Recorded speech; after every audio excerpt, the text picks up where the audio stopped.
Hoy estamos en la librería Luces para entrevistar al escritor Antonio Soler sobre su último libro, El Día del Lobo, que habla de un episodio de la Guerra Civil Española en Málaga.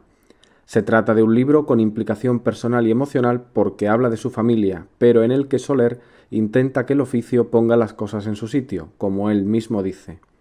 Antonio Soler ha ganado múltiples premios como el Premio Nacional de la Crítica en 2 ocasiones, el Premio Herralde, el Premio Primavera de Novela, el Premio Nadal o el Premio Francisco Umbral al Libro del Año, entre otros.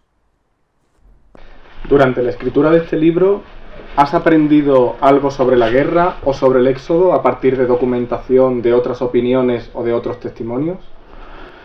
Muy poco, porque apenas he tenido que recurrir a una documentación especial para escribir el libro, porque quizá por la implicación familiar en la guerra, cuando murió Franco yo tenía 18, 19 años y empezaron a publicarse con libertad libros sobre la guerra y memorias y todo esto, por pura curiosidad leí mucho sobre la guerra, sobre la Segunda República, sobre la posguerra, todo esto, ¿no? Sin idea naturalmente de que ni de que yo iba a ser escritor, ni de que esto me iba a servir para escribir un libro, ni mucho menos, ya digo, por mera curiosidad. De modo que ha sido una lectura no continua, no constante, pero sí, diría yo, bastante exhaustiva, de modo que cuando he ido a escribir era sobre una materia que conocía en un doble sentido, en el oral, en el que me había transmitido mi familia, y por otro lado en el documental de haber leído libros de historia, memorias y todo esto. Sí, he refrescado alguna cosa, pero mínimamente, no he tenido que ponerme a hacer un trabajo de documentación sobre una materia que me era lejana, ni mucho menos. En un momento del libro, el narrador dice: el éxodo, la retirada, la huida, la caravana de pordioseros, la espantada roja, como cada cual quisiera llamar a esa procesión que salía de Málaga y se adentraba por la única vía de escape en dirección a Almería. No usas el término desbandá, creo que es un término que no te convence. ¿Es así? ¿Por qué? ¿Y por qué, sin embargo, la masacre se conoce más por él? No me convence en absoluto, porque me da la sensación de que es un término un tanto folclórico, y por otro lado yo nunca lo he oído en mi familia, nunca se refirieron a ese éxodo como la desbandada ni nada parecido. Hablaban la carretera, el camino de Almería, pero no, eso nunca lo había oído. Y hablando con otros descendientes de personas que participaron en ese episodio, me dijeron lo mismo. Los primeros historiadores que yo leí tampoco hablaban de ese término, no usaban ese término. Hablaban poco del episodio, pero cuando se referían a él no usaban ese término, que por otro lado me parece, aparte, ya digo, de tener esa cosa un poco folclórica, con el término llevado a la expresión andaluza, además, me parece incorrecto desde el punto de vista puramente técnico. Una desbandada se refiere a un ejército que huye sin orden, y aquí no es lo que ocurrió. No se está hablando de que los barcos del ejército sublevado bombardearan a un ejército en retirada, ¿no? Es una cuestión de masacre de población civil, fundamentalmente. Por tanto, no me parece adecuado ni me gusta. ¿Y por qué se conoce así? Pues la verdad es que no lo sé. Quizá porque se empezó a usar no sé, a partir de los años 90 o así, se quedó ese sello y hay personas que lo conocen por esto, personas que lo conocen dentro de lo poco conocido desde el ámbito nacional que es el episodio. Suele decirse que lo que no se nombra se pierde. ¿Crees que esto ha sido la causa del olvido en torno a lo ocurrido en la carretera? Bueno, sobre la guerra en las familias en general hay un manto de silencio, por los motivos que sean, porque después de eso vienen casi 40 años de silencio obligatorio, el recuerdo de una especie de pesadilla, en los vencidos el sello de ser proscrito y de no pertenecer a tu propio país y todo esto. Y además yo creo que en lo del éxodo de Málaga tiene que ver el hecho de que la República no sale muy bien parada tampoco. A diferencia de Guernica, por ejemplo, que después del bombardeo de la Legión Cóndor, pues el PNV, la República, sale con un, como es lógico, con un altavoz a denunciar lo que ha ocurrido en contra de lo que pretende el ejército sublevado, que es minimizar el hecho, ¿no? Aquí también lógicamente el bando franquista trata de rebajar lo ocurrido y bueno, pues lógico, no está orgulloso de haber estado bombardeando a miles de personas desarmadas, ¿no? Pero la República no tiene, podemos decir, la fuerza moral como para denunciar el suceso, porque ellos también tienen un componente vergonzoso, y es que mientras a la población civil se le está tratando de convencer de que va a haber una defensa ordenada, de que se despreocupen, que no hagan caso a los rumores, por otro lado tienen ya desde el gobierno de la República y las autoridades locales y militares, civiles y también, de que la ciudad va a caer, y tanto es así que ellos están preparando su propia salida de la ciudad, y así ocurre.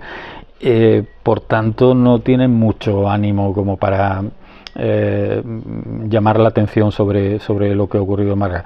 Y bueno, y otra gran diferencia con Guernica es desde luego el aval de Picasso. Supongo que si Picasso, en vez de haber titulado el cuadro Guernica, que podía ser perfectamente lo mismo, porque además interviene también la aviación alemana y todo esto, lo hubiera titulado Málaga-Almería, pues sería más conocido, ¿no? Pero ya te digo, yo creo que también está ese componente un tanto de vergüenza del gobierno republicano. También se dice que es importante conocer el pasado de la historia para no repetirla, pero ¿crees que es suficiente conocer la historia o a veces la ideología es más fuerte? Pues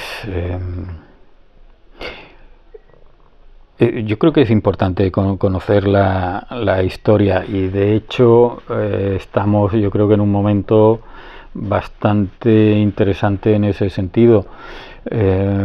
Si miramos lo que está ocurriendo en Europa y en parte del planeta, yo supongo que si la juventud alemana, austriaca, holandesa conociera medianamente lo que ocurrió en los años 30 del siglo XX, a lo mejor se pensaban dos veces más a la hora de votar a determinados partidos o de afiliarse a determinadas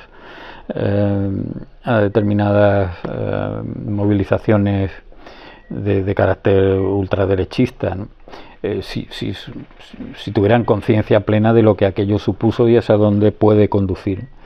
Entonces está muy bien, y eso tiene que ver a la vez con la ideología, ¿no? Yo creo que es una especie de simbiosis, una cosa está unida a la otra. Si conoces bien la historia del Partido Comunista soviético, pues a lo mejor también te lo piensas un poco antes de hablar de papá Stalin con grandes elogios, ¿no? Entonces el conocimiento yo creo que rebaja bastante los fanatismos, sean de un lado o sean de otro. En un momento del libro se dice, citando a Félix de Azúa, que recordamos lo que somos capaces de imaginar y que todos los recuerdos son imaginarios. ¿Piensas que la realidad, en realidad, valga la redundancia, es una ficción? No, la realidad parece, aunque algunos filósofos sí lo digan, pero la realidad, usando la redundancia, parece bastante real. Otra cuestión es la interpretación que cada uno haga de la realidad. Ahí naturalmente entra lo subjetivo y por tanto entra la ficción, y no digamos ya cuando se trata de rescatar realidades de tiempos anteriores y por tanto donde entra en juego la memoria. La memoria es un territorio compuesto, no sé si a media o en qué tanto por ciento, entre ficción y realidad. Son interpretaciones. Caballero Bonal, además en su libro de memoria, decía que quien recuerda miente, pero no voluntariamente, sino porque efectivamente, como decía muy bien Félix de Azúa, yo creo que la memoria es un territorio de ficción, de interpretación de la realidad, y no es un acta notarial. Y en el caso de mi libro, además, yo diría que eso se multiplica por 2, porque yo lo que hago es, desde mi memoria, por tanto desde mi subjetividad y desde mi parte de ficción, recupero la memoria de otros, que a su vez está contaminada de ficción. Por tanto, es interesante a la hora de calificar el libro, ¿no?, que he escrito, que a mí no me interesa ponerle nombre al niño, y bueno, que los críticos o quien quiera lo haga, pero es interesante porque entra en debate yo diría que la propia naturaleza de la escritura, ¿no? Por mucho que se quiera fijar a la realidad, a los hechos, al final, si estás trabajando netamente con la memoria, como es el caso, estás dándole cabida a la ficción, eso sin duda. Y si quieres abundo más. Y todo eso sin querer entrar en los puntos ciegos, podemos decir, de los hechos. Es decir, yo puedo tener un recuerdo claro de lo que me han contado en mi familia, de cómo vivieron en determinados días, determinados hechos, pero por mucho que a mí me contaran esto, y me centro en un caso concreto. Mis padres se casan, ya comenzada la guerra, y a las pocas semanas mi padre va a Madrid como voluntario en el cuerpo de carabineros, y mi madre se queda en Málaga, recién embarazada, además. Yo sé que eso ocurrió así, pero ¿de qué modo íntimamente cada uno vivió esa separación? Yo eso no lo puedo saber. Los pensamientos internos que cada uno de ellos tuvieron es una especulación que yo hago, y por tanto estoy haciendo ficción. Al final hay detalles que no se conocen, y podríamos decir que las personas somos huérfanas de esos recuerdos o de esas formas de sentir que se pierden y que rellenamos con literatura, ¿no? Sí, y es un trabajo noble hacerlo siempre que exista esa claridad a la hora de exponerlo, y no la pretensión de engañar al lector realmente, es decir, esto es así y no pudo ser de otro modo. No, en este caso hay un pacto tácito entre el escritor y el lector, en el que hay concesión a determinados detalles que podemos convenir en que aproximadamente fueron así, pero nada lo garantiza. En cualquier caso, no es algo que me preocupe demasiado. Me preocuparía si no creyera en el poder de la ficción.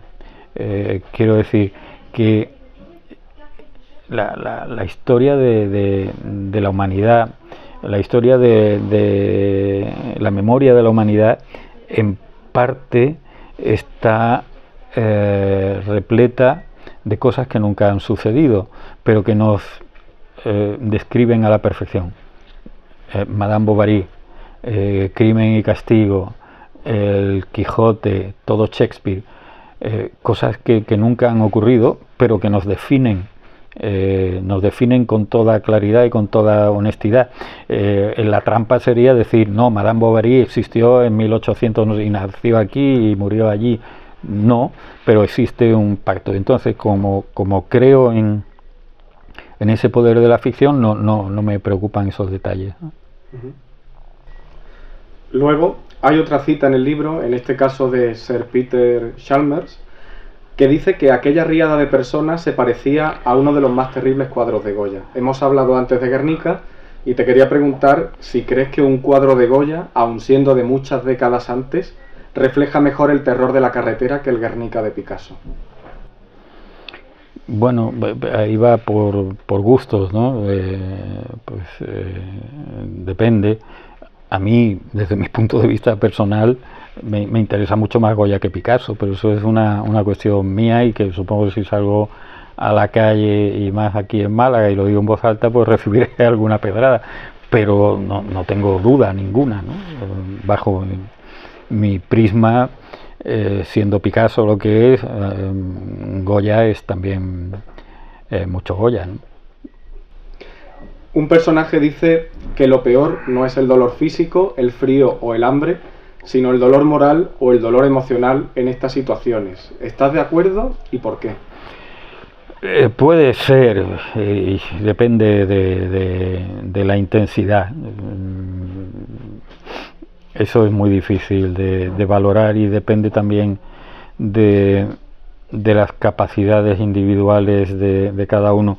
Yo recuerdo, tuve un muy buen amigo, un escritor de origen soviético, porque él fue expulsado de la Unión Soviética cuando todavía no había pasado a ser Rusia otra vez, y él, por una serie de convicciones de carácter religioso además, decidió prescindir de todo lo que tenía en su vida, todo lo material, y se fue a vivir a la calle en París. Hagamos un apátrida ruso, se aferra a San Juan de la Cruz y dice, no, la vida es renuncia, me voy a la calle. Y él, después de vivir un año en París, en la calle, solo con un libro y un saco de dormir, alimentándose en fruterías y en la trastienda bueno, no la trastienda, pero bueno, en la sacristía de las iglesias, que le daban algo para comer, me decía, todo desaparece cuando el frío cobra determinada intensidad. Después de esto viene el hambre, y luego muy abajo por allí ya viene el sexo y no sé cuántas cosas más. Es decir, él establecía una gradación muy clara. Pero lo curioso es que a esa situación le había llevado una cuestión moral. Por tanto, no lo sé. No me parece una cuestión fácil, ni emitiría una fórmula matemática sobre eso. Quería preguntarte, Antonio, si crees en el término Tercera España Y en el caso de que sí, ¿qué personajes del Día del Lobo encajarían dentro de ese grupo? Sí, por llamarlo de algún modo, sí, sí creo en la Tercera España, y además creo que es bastante amplia. Me parece que es más numerosa que las otras dos, por mucho que desde el pilotaje de una y otra nos quieran convencer de lo contrario y quieran trazar una línea que delimita una barrera que bajo mi punto de vista no existe, ni tampoco existía en 1936, creo yo, aunque estuviera mucho más marcada que ahora, ¿no?, esa división. Yo recomendaría un libro de Paul Preston que justamente se titula Las tres Españas del 36, y donde creo que está muy claro quiénes están en un sitio y quiénes están en otro, ¿no?, en contra de lo que ahora mucha gente pueda hacernos creer enarbolando una bandera de un signo o de otro, ¿no? Y en el Día del Lobo, ¿qué personajes hay de la Tercera España? De los personajes históricos, pues yo diría que indudablemente Manuel Azaña y también Indalecio Prieto, que formaba parte de la moderada, podemos llamar, del PSOE, ¿no? Yo creo que son componentes claros de la Tercera España. Y dentro de los personajes familiares, pues una parte considerable de ellos, digo de familiares, de los que forman parte de mi familia, ¿no? Me imagino que mi propio padre, aunque fue combatiente con el cuerpo de carabineros, formaba parte de esa Tercera España que no creía en lo que preconizaba Franco y sus militares, y que tampoco creía que la República fuera un régimen burgués de transición para llegar al paraíso de una democracia popular al estilo soviética, ¿no? Y como él, otros miembros de mi familia claramente pertenecían a esa corriente bastante central, que no quiere decir que sea equidistante con uno y con otro, sino que tenían una mentalidad bastante permisiva y bastante tolerante. ¿Las personas que estuvieron en la carretera alguna vez volvieron de allí o han vivido toda su vida haciendo ese camino? Físicamente volvieron, pero la sensación que a mí me dio hablando con las personas de mi familia que estuvieron allí es que, y además creo que lo digo en algún momento del libro, que aquello duró unos cuantos días y ellos salieron de la carretera, pero me daba la sensación de que la carretera no salió de ellos.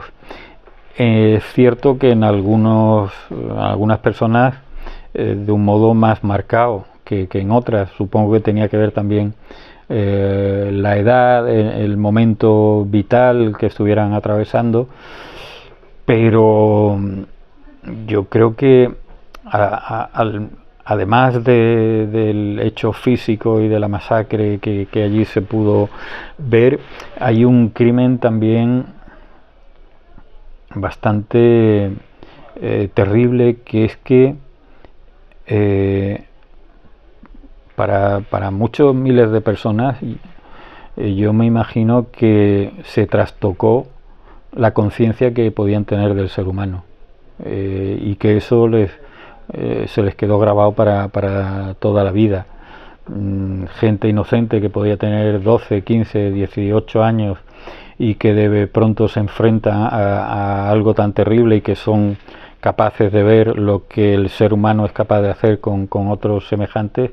Yo creo que esa impronta les pudo dejar una conciencia bastante penosa de lo que puede ser el ser humano, y eso no se les borró nunca en la vida, claro. Y además no solo no se les borró, sino que probablemente hicieran de correa de transmisión. Quiero decir que a sus hijos, con determinados comentarios, con determinadas actitudes, le podrían transmitir cuidado con el vecino, ¿no? Y eso es terrible.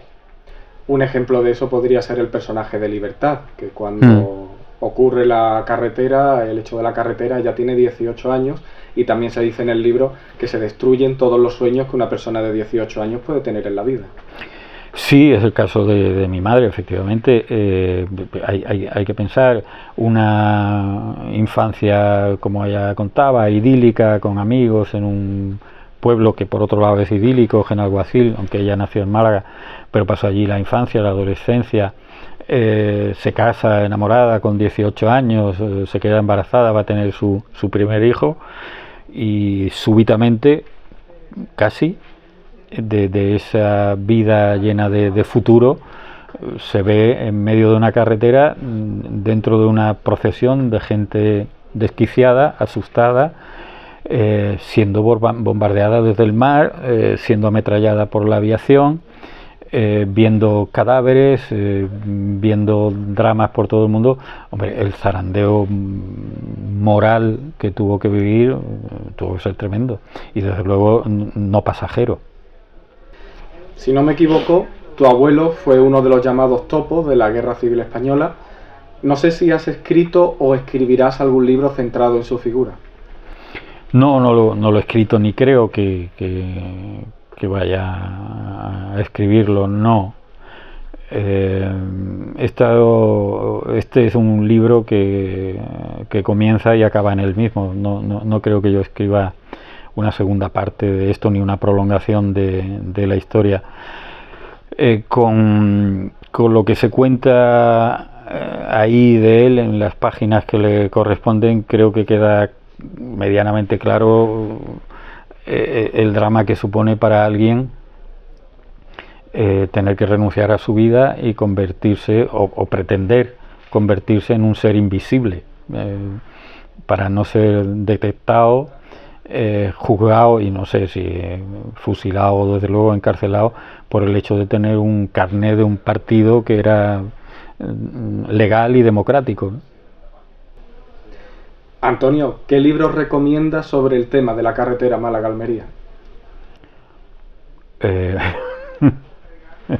No he leído ninguno así centrado en esto que me parezca magnífico, pero no por nada, si es que apenas hay, no creo, lo poco que hay, la verdad, como decía antes, no he recurrido a una información precisa de testimonios. Por suerte, teniendo amigos historiadores que además han trabajado el asunto, he visto documentales audiovisuales que han hecho y tal, y aunque la parte central de mi libro es sobre la carretera de Almería, sobre ese éxodo, el libro en sí es la historia familiar en toda la guerra civil. De hecho, el libro comienza el 17 de julio del 36 y acaba en abril del 39. Ya digo, aunque el hecho central está en lo que se produce en la carretera de Almería, no es un libro exhaustivo sobre eso, ni yo he querido dar una aportación histórica sobre eso, ni mucho menos. He querido ser una especie de notario de la memoria familiar, así que no he recurrido a ningún libro de esto. Recuerdo que hay uno que ahora mismo ni recuerdo el título, de Snyder, el chofer que lleva Norman Bethune, escribe una novela que es interesante sobre ese episodio. Quizás sea el libro más interesante que yo he leído centrado en esa cuestión, hablando desde un punto de vista literario, porque el librito que escribe Norman Bethune no se puede considerar literatura tampoco, ¿no? Es otra cosa. Por último, ¿podrías recomendarnos algún libro que te haya marcado a lo largo de tu vida, o incluso lo que estás leyendo actualmente, lo último que has leído? Que me han marcado, pues podría citar